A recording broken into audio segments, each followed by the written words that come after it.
The icy winds howled across the frozen moon's surface as Rose moved silently through the darkness. Her scaled skin, perfectly adapted to the cold, shimmered under the distant starlight. As an elite huntress of the Frost clan, she had tracked countless prey across dozens of frozen worlds, but tonight's heat signature was different. It pulsed with an intensity she had never seen before. Rose adjusted her thermal visor, focusing on the strange readings ahead. The signal was too strong to be a simple animal, too consistent to be a malfunctioning machine. Whatever waited ahead radiated heat like a small sun, defying the bitter cold of this frozen wasteland. "Control, this is Hunter Rose," she whispered into her communicator. "I'm tracking an unusual heat source, unlike anything in our database." The response came through in crackling static. "Proceed with caution, Hunter. Remember your mission. Eliminate any unauthorized presence on our moon." As she crept closer, a structure emerged from the swirling snow. It was unlike the crystalline architecture of her people. This building was all metal and plastic, with strange markings she didn't recognize. But what caught her attention were the heat signatures moving inside. They were bictal, like her people, but their thermal readings made no sense. Rose switched between vision modes, trying to understand what she was seeing. These creatures maintained a constant body temperature of approximately 37 degrees Celsius. It seemed impossible. All intelligent life, she knew, adjusted their body temperature to conserve energy, just as her people did. She found a perfect observation point behind an ice formation and focused on one particular figure. It was a male, she guessed, performing some kind of security patrol. He moved with purpose, checking various instruments and barriers around the facility. But what fascinated her was how he radiated heat continuously, without any signs of energy depletion. "These beings," she muttered to herself, "they're like walking furnaces." The male passed close to her position, and Rose felt something she had never experienced before. The heat coming from him called to her at a primal level. Her people spent their lives hunting warmth, gathering it, storing it for survival. But these creatures generated it endlessly, naturally, like it was nothing special. She watched him for hours, learning his patrol pattern. The male, she could now see the name Tom on his uniform, seemed completely unbothered by the cold. He wore protective gear, but it was far lighter than anything her people needed to survive here. Rose's hands trembled, not from cold. She never got cold, but from excitement. This discovery could change everything for her people. The Frost clan had spent generations searching the stars for sustainable heat sources. They had fought wars over thermal vents, conquered worlds for their molten cores, but never had they encountered beings like these. Her mission orders were clear: eliminate any unauthorized presence.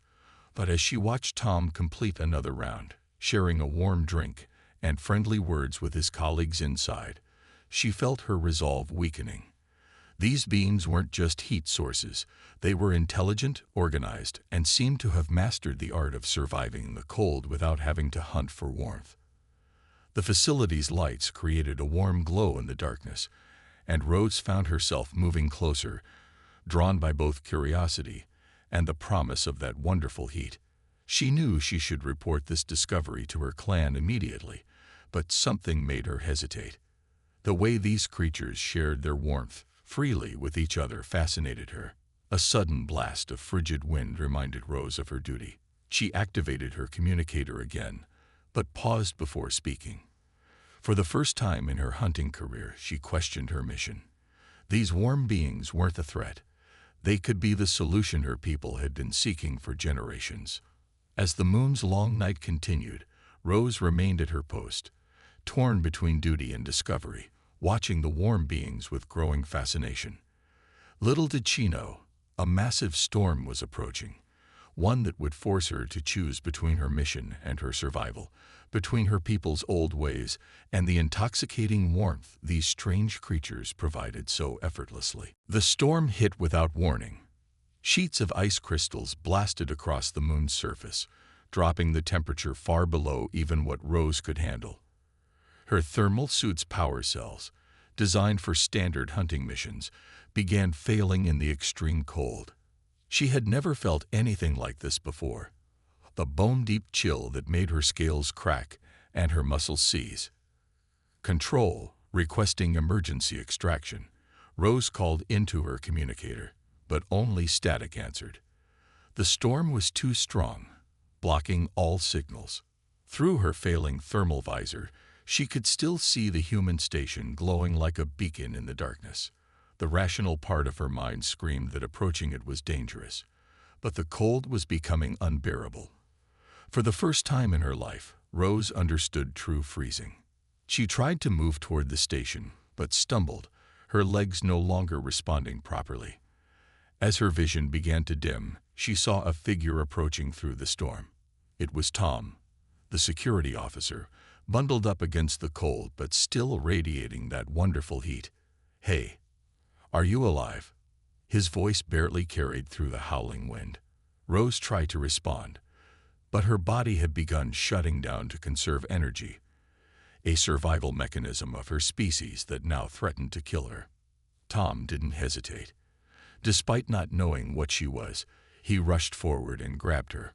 Rose's thermal sensors went wild at his touch. Even through his protective gear, he was so wonderfully warm. She wanted to warn him that she was a hunter, that she had been watching his station with ill intent, but no words would come. "Stay with me," Tom said, half carrying, half dragging her toward the station. "I don't know what you are, but no one deserves to freeze out here." Emergency protocols blared as Tom carried Rose through the airlock. Red lights flashed, and voices shouted in confusion. Rose caught fragments of conversation through her fading consciousness. "Tom, that's not human. She's freezing to death. Security breach. Get the emergency warming equipment." The next thing Rose felt was warmth. Pure, wonderful, overwhelming warmth. She opened her eyes to find herself wrapped in what the humans called an emergency blanket, a simple piece of reflective material that trapped heat with remarkable efficiency. Her scales began to flex again as her body temperature rose to functional levels. Tom stood nearby, arguing with another human in a white coat. "Protocol says we should detain any alien life forms," the other human was saying. "Protocol also says we protect life when possible," Tom countered. "Look at her. She's obviously intelligent, and she was dying out there." Rose tried to sit up, and both humans turned to look at her. She noticed they kept their distance, but Tom's expression showed concern rather than fear. "Can you understand us?" Tom asked slowly. Rose nodded, then spoke in the trade language common to this sector of space. "I understand. You save me." The humans looked surprised that she could communicate. The one in the white coat, a doctor, Rose would later learn, stepped forward with some kind of scanning device. "Your body temperature was dangerously low," the doctor explained. "It's stabilizing now, but you're obviously not built for this environment. What were you doing out there?" Rose could have lied, should have lied, but the wonderful warmth surrounding her made her reckless with honesty. "I was hunting, watching your station. My people, we need heat to survive." She expected them to attack her for the admission. Instead, Tom moved closer, and the wave of heat coming from him made her scales tingle pleasantly. "Well, you found plenty of heat here," he said with a small smile. "Once you're stable, we can talk about why you were really watching us. But for now, just rest and warm up." Rose sank back into the blanket, marveling at these creatures who would save an enemy simply because they could. The warmth they offered wasn't just physical. There was something else, something her people had never considered. These humans were warm on the inside too, in ways that had nothing to do with body temperature. As she drifted off to sleep, Rose realized she had discovered something far more valuable than a heat source. She had found a warmth that could change everything, if only her people could understand it. 3 days at the human station had taught Rose more about warmth than her entire life as a hunter. She sat in what they called the observation room, watching the humans go about their daily tasks. Each one of them was like a small star, radiating heat that her people would have fought wars to possess. Tom entered the room carrying 2 steaming cups. "Thought you might like to try hot chocolate," he said, offering her one. "Just be careful, it's pretty warm." Rose took the cup carefully, her scaled fingers wrapping around its surface. The heat seeped into her hands, making her feel strangely peaceful. She had learned that humans used heat for more than just survival. They used it for comfort, for pleasure. "Your thermal readings change with your emotions," Rose observed, watching Tom's heat signature fluctuate slightly as he smiled. "When you're happy, you get warmer. When you're scared or sad, you get cooler." Tom nodded, sipping his drink. "Never really thought about it that way. I guess we're pretty much walking mood rings to you." Rose didn't understand the reference, but she continued watching in fascination as a group of humans in the next room laughed at something, their heat signatures briefly flaring with joy. It was beautiful to see. "In my clan," she said slowly, "we believe that heat is something to be hunted, captured, and stored. We never considered that it could be created. Through happiness, through exercise, through these hot drinks you make." As if to demonstrate, Tom stood up and did what he called jumping jacks. His body temperature rose slightly with the exercise, and Rose watched in amazement. "See," he said, slightly out of breath. "We can generate our own heat when we need to, but honestly, I've never thought much about it. It's just natural for us." Rose stood up too, trying to mimic his movements. Her own cold-blooded biology meant she didn't generate heat the same way, but she could feel her muscles warming slightly with the activity. "Amazing," she whispered. "My people spend their lives hunting heat sources across the galaxy, when we could have been learning to create our own." Suddenly, an alarm blared through the station. Rose's cup slipped from her fingers, shattering on the floor. She knew that sound. It was a Frost Clan signal. "They're looking for me," she said, her scales flattening in distress. Tom's heat signature showed concern as he rushed to check the station's monitors. "We've got multiple contacts approaching from the north," he reported. "Are these your people?" Rose nodded, feeling colder than she had in days despite the station's warmth. "They must have tracked me here." "Tom, there's something you need to know." She watched his heat signature carefully as she explained how her clan harvested heat from living beings, how they had fought and killed to maintain their thermal resources. To her surprise, his temperature didn't drop with fear. It rose with determination. "So that's why you were watching us," he said. "You were hunting us for our body heat." "I was," Rose admitted.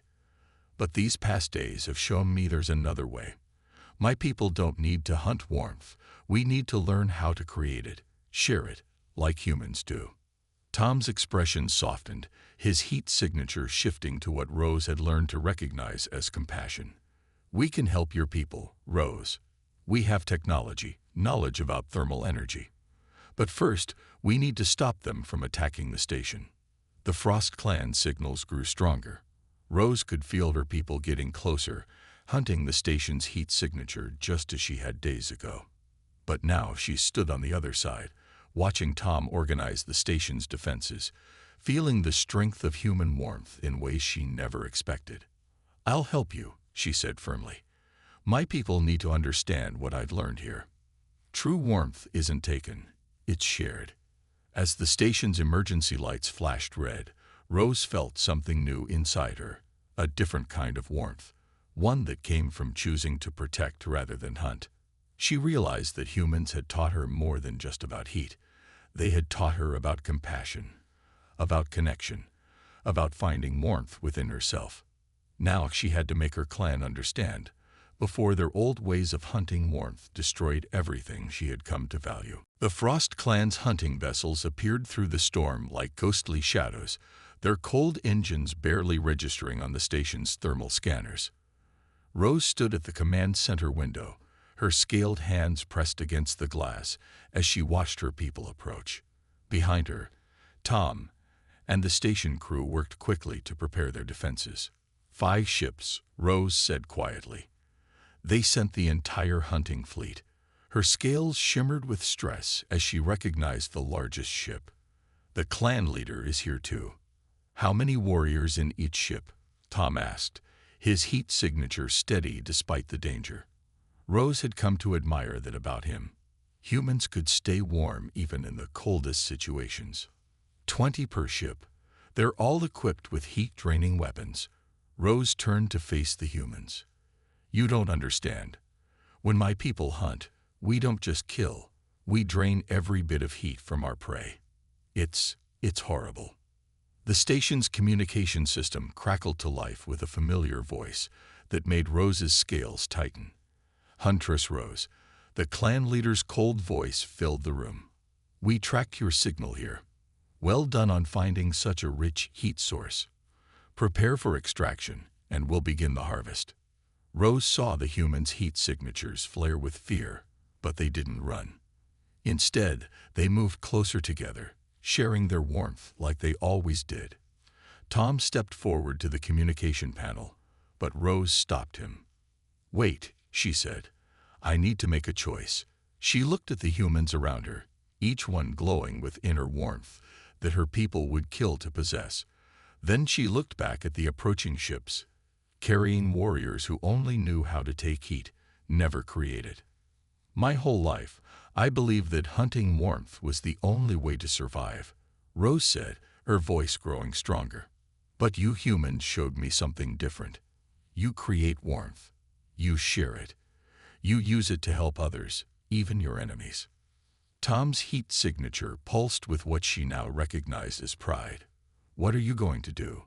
Rose straightened up and pressed the communication button. Clan leader, this is Rose. These humans are not prey. They are not heat sources to be harvested. They are people who can teach us a better way. You dare defy the clan. The leader's voice turned dangerous. You would protect these warm bloods. I would protect the future of our people, Rose answered. These humans have technology, knowledge. They can help us create our own heat, maintain our own warmth. We don't need to hunt anymore. Laughter echoed through the communication system. Fool, heat must be taken. That is our way. If you stand with them, you will be harvested with them. The hunting ships moved into attack formation. Rose felt the old fear trying to take hold, the fear of cold, of losing heat, of dying frozen in space. But then she felt Tom's hand on her shoulder, warm and steady, and the fear melted away. I stand with them, Rose said firmly, and I will show you why they are stronger than any prey we have ever hunted. Humans don't just have heat, they have heart. She turned to Tom and the station crew. Your defenses won't stop their ships, but I know their tactics, their weaknesses. If you trust me, I can help you survive this. Tom's heat signature flared with determination. We trust you, Rose. What do you need us to do? Rose looked at the approaching ships, seeing them now through new eyes. Her people moved like hunting beasts, thinking only of the kill.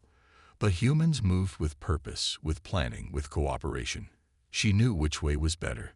First, she said, we need to show them something they've never seen before. How warm bloods fight to protect, not just to kill. And then we need to make them understand that the greatest warmth comes not from taking, but from sharing. As the first shots from the hunting ships lit up the storm outside, Rose felt that new warmth inside her grow stronger. She had made her choice, not just between her people and the humans, but between being a hunter and being something more.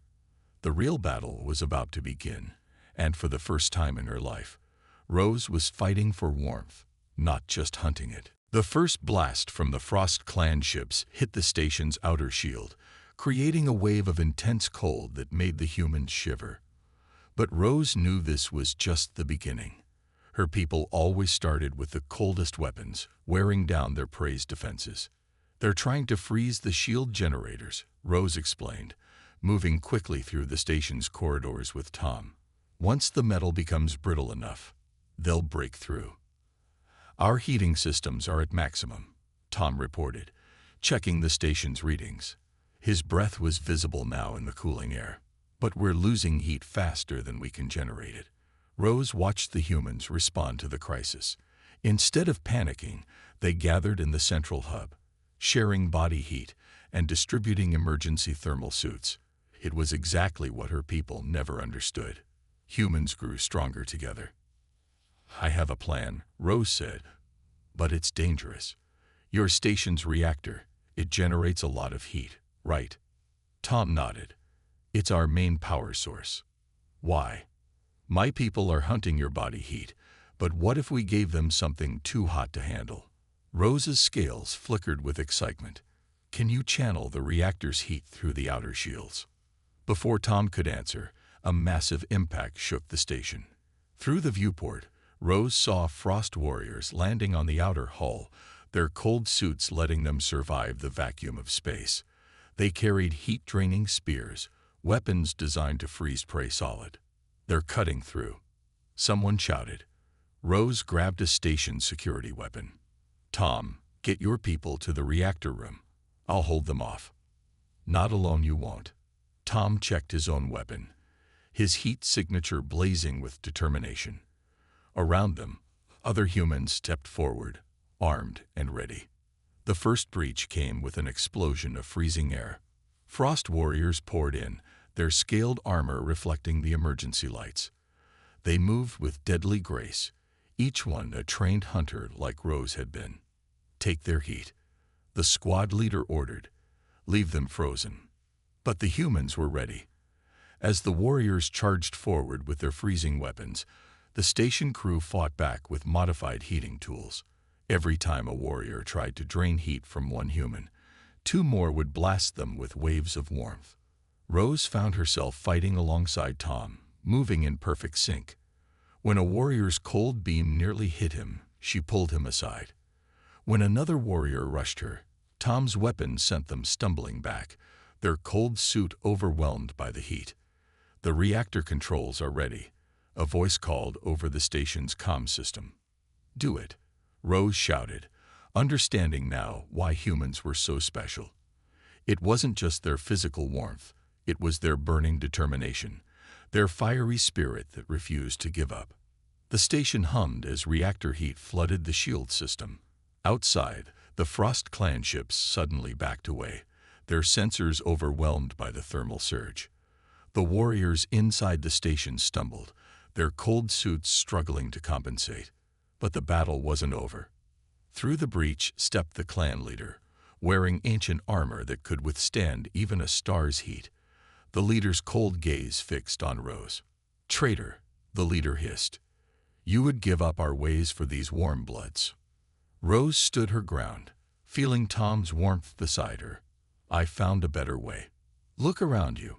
They fight not because they have to, but because they choose to. They share their heat freely, and it makes them stronger than any hunter." The leader raised a massive freezing weapon. "Then die warm with them." What happened next would become legend among both species. As the leader fired the weapon, Rose didn't dodge. Instead, she stepped in front of Tom, her scales suddenly blazing with reflected human heat. The freezing beam hit her but didn't stop her.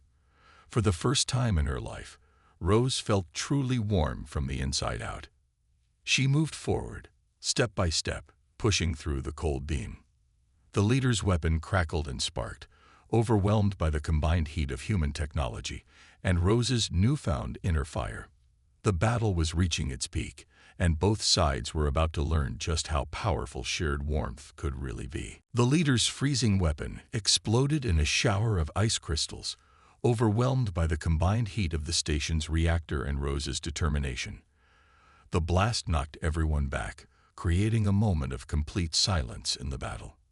Rose stood between her people and the humans, her scales glowing with absorbed warmth. Steam rose from her body where the freezing beam had hit. Behind her, Tom and the station crew watched in amazement. Even the Frost warriors stopped their attack, never having seen one of their own resist a freezing weapon. "Impossible," the leader snarled, throwing aside the ruined weapon. "No hunter can withstand the cold beam." "Because we never tried to make our own warmth," Rose replied, her voice strong. "We were so busy hunting it from others, We forgot to look inside ourselves. She turned to face her clan, seeing their confusion through their combat visors. Look at their station, Rose continued, gesturing around them. Look how they use heat, not just for survival, but for creation, for comfort, for life itself. Tom stepped forward, his heat signature calm and steady. He pulled up the station's main computer display, showing thermal diagrams and technology schematics. Your world is dying, Rose said to her clan. Each year, we must hunt farther, fight harder for less and less heat. But it doesn't have to be this way. She pointed to the diagrams. Humans have mastered heat, not by taking it, but by understanding it, by creating it. The leader laughed coldly. Pretty words from a traitor. Our way has kept us alive for thousands of years. Barely alive, Rose countered. Living from hunt to hunt, fighting wars over thermal vents, watching our children freeze because we can't find enough heat sources. She saw some of the warriors lower their weapons, recognizing the truth in her words. Tom touched a control, and the display changed to show the station's heating system designs. We can help you build these, he said to the Frost clan. Thermal generators, heat exchangers, energy systems that create and maintain warmth without harming anyone. And give up our heritage as hunters, the leader demanded. No, Rose said softly. Become more than hunters. Become builders, creators, sharers of warmth. She walked to the nearest warrior and touched their arm. Remember when you were young, how we all huddled together in the deep cold, sharing what little heat we could find. We can have that warmth all the time now, but freely given, not taken by force. One by one, the warriors began lowering their weapons. Their heat signatures, usually cold and controlled, began to shift with emotion. Rose could see the hope growing in them. Hope for a future without endless hunting, without constant cold. The leader saw it too. You would all betray our ways. Listen to this warm blood lover? I listened to them because they showed me a truth we have forgotten, Rose said. Real strength isn't in taking warmth. It's in creating it, sharing it. She held out her hand to the leader. Feel my scales. I'm warm, truly warm, for the first time in my life. Not from stolen heat, but from something the humans helped me find inside myself. The leader hesitated, then reached out to touch Rose's scales. The surprise was visible even through the ancient armor. Rose was indeed warm, radiating heat like a human. How? The leader whispered. They taught me that warmth comes in many forms, Rose explained. From movement, from emotion, from working together. Things we gave up long ago when we became only hunters. She looked at her fellow warriors. We can learn this. We can change. We can be warm again. A young warrior stepped forward, removing their combat visor. I want to learn, they said simply.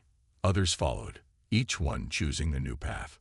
The leader stood silent, watching as centuries of tradition began to shift in a single moment. The choice was now clear. Hold on to the old ways and watch their people slowly freeze, or embrace a new future where warmth could be created, not just hunted. The revelation was spreading through the Frost clan like a wave of warmth itself. They didn't have to be cold anymore.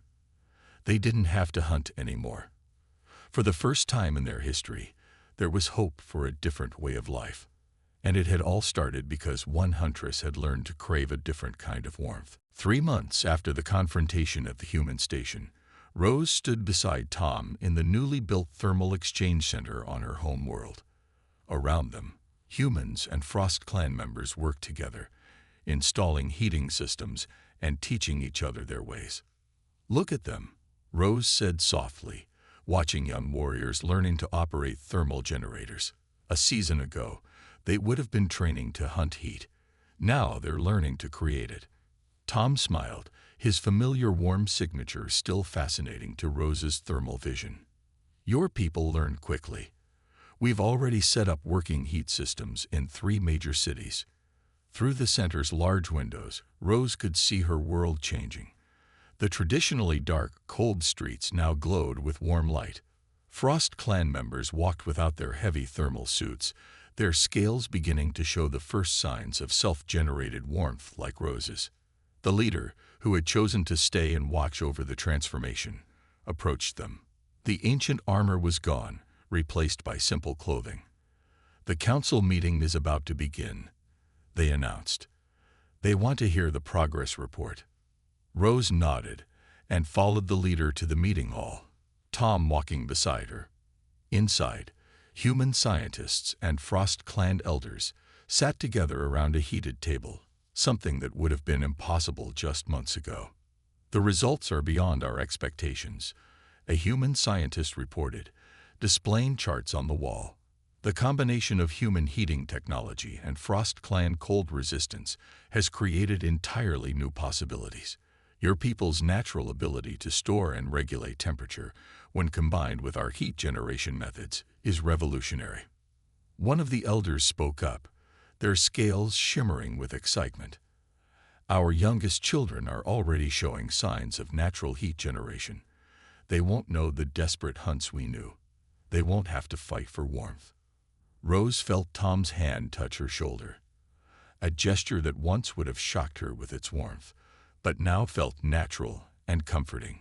She had learned that physical warmth was just the beginning of what humans could share. "There's more," the leader added. "Tell them about the caves, Rose." Rose stepped forward. "We've discovered that our ancient thermal vents, which we fought so many wars over, can be enhanced with human technology. Instead of fighting for small amounts of heat, we can now generate enough warmth for entire cities. The old hunting grounds are becoming power stations." The meeting continued with more reports of progress, but Rose found herself thinking about how much had changed. Warriors who once competed for heat now worked together to build warming centers. Children who would have been trained as hunters were instead learning to be engineers and scientists. After the meeting, Rose and Tom walked through the city streets. The eternal ice that had covered everything was beginning to thin, revealing the beautiful crystal structures beneath that had been hidden for generations. "Sometimes I still can't believe it," Rose said, watching her breath mist in the air. Still cold by human standards, but warmer than her world had been in centuries. One small mission to hunt a heat source, and everything changed. Tom laughed. "Well, you did beg for my warmth at first." "I did not beg," Rose protested, but her scales flickered with amusement. "I merely expressed a strong interest in human thermal properties."